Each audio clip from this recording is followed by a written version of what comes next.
is Jonathan, and today we're going to be learning about checking for equal values. The goal is to collect as many gems as there are switches. So you can read the description, and you're going to now learn about let. And there's steps to it too. I'm going to go straight to the code. It gives you the let operation already. It gives you switch counter and the number of gems. So now you could just do the var for the gem counter. Switch counter. So gem counter will equal to 0 for now.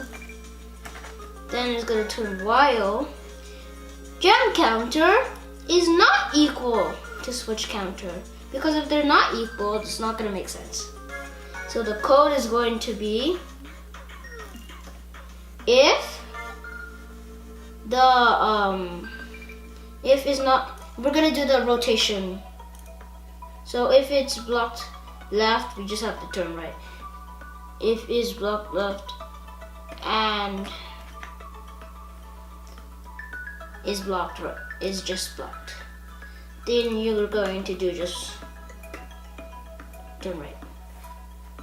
That's it. That's the whole thing for rotation. And then you're gonna do if, and then you're gonna do is on, no, if, not if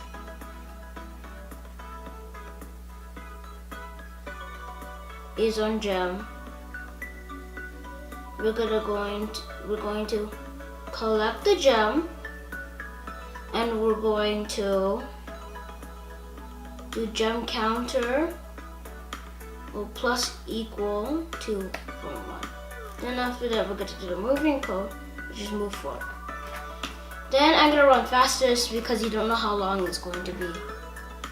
And yep, it's 9.